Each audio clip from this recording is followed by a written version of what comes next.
इसमें हुकूमत की, और अब बात तो थोड़ी सी पुरानी हो गई है, लेकिन यहाँ ही सारे इशू चल रहे हैं ओवरसीज के अंदर।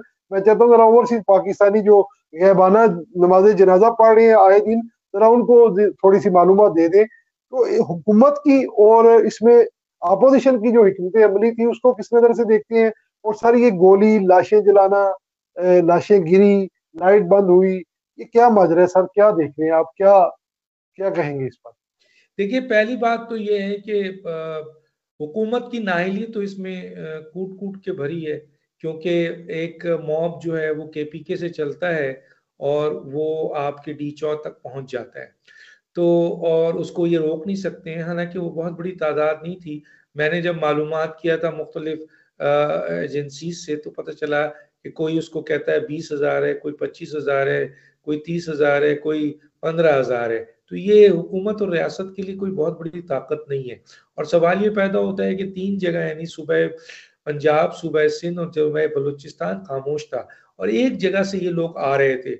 इस मॉब को रोकना और इसको कंट्रोल करना, मेरा ख्याल है रियासत और हुकूमत चाहती तो वहीं रोक सकती थी। इसके बावजूद कि वो सरकारी वसाइल के साथ आ रहे थे, क्योंकि पीके के वजीर आला भी उसमें थे, बुशरा बीबी भी थे, और काफी लोग ऐसे भी थे जो कि ऑफिशियल थे। तो उस सूरत हाल में इनको नहीं रोका, ये हुकूमत की नाअहली है। फिर दूसरी तरफ पीटीआई की ये फाइनल कॉल थी, जिसमें सिर्फ केपीके के लोग जो है मोबिलाइज कर सके, वो भी सरकारी वसाइल के जरिए। तो पंजाब नहीं आया, सिंध नहीं आया, बलूचिस्तान नहीं आया, तो एक लिहाज से तो ये नाकाम हो गया। अब इनकी पिटाई हुई और लाशें गिरी, और ये इस पे मुतजाद बातें हैं।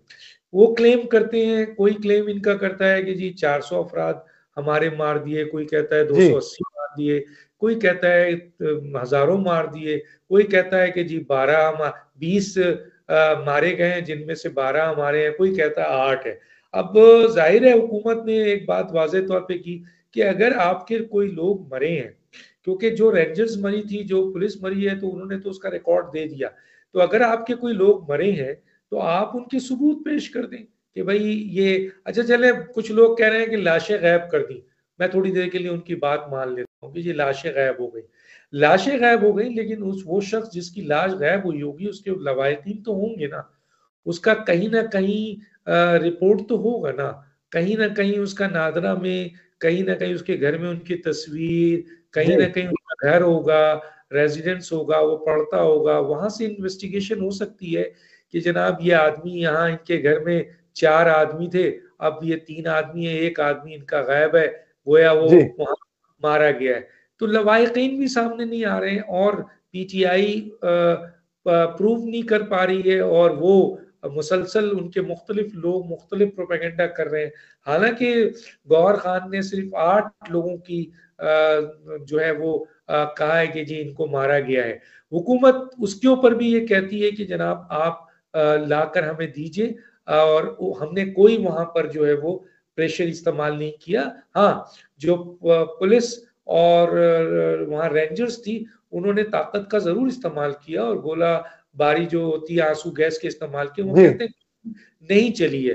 लेकिन अब सवाल ये पैदा होता है कि अगर पीटीआई की बात माने कि वहां लाशें गिरी हैं, तो पीटीआई सबूत पेश करे। जब तहरीक लब्बैक को जब पीटीआई ने रोका था लाहौर से आते हुए, उस मजमे जिसमें 70 लाशें गिरी थी और 435 अफराद जो थे बुरी तरह जख्मी हुए थे, तो टीएलपी ने उनकी शक्लें भी दिखाई, उनकी मौत भी दिखाया, और उनकी तफसीलात भी दी थी हुकूमत को। तो पीटीआई क्यों नहीं दे रही है? पीटीआई भी दे, ताकि साबित हो कि हाँ हुकूमत ने। अब इमरान खान उसको जलियाना वाला बाग कह रहे हैं, वो अंदर बैठे हुए हैं, जो जाके उनको बोलता है वो मुंह से बोल देते हैं। अब इतना बड़ा लीडर पहले भी माजी में जो है वो इतनी बड़ी बड़ी बातें बोली हैं, वो जब सब झूठ और यूटर्न होता है तो इल्जाम लगाना तो बहुत आसान है। मतलब मेरा यहाँ क्लियर है, मैं अपना स्टांस इस तरह दूंगा, क्योंकि मैं वहां मौजूद नहीं था, लेकिन मैं ये कहता हूं कि हुकूमत कहती है कि अगर आपके लोग मारे गए हैं तो आप उनके कवायद, सबूत, लवाहिकीन, प्रूफ दीजिए, सामने लेकर आए, लेके आए, और जितने भी मारे गए उनको ला के दीजिए। और इस तरह प्रोपेगेंडा करते हैं, करते रहिए आप, क्योंकि लाशें गायब की जा सकती हैं, लेकिन उनकी हैसियत तो गायब नहीं की जा सकती ना। नहीं की जा सकती डॉक्टर साहब। लेकिन यहाँ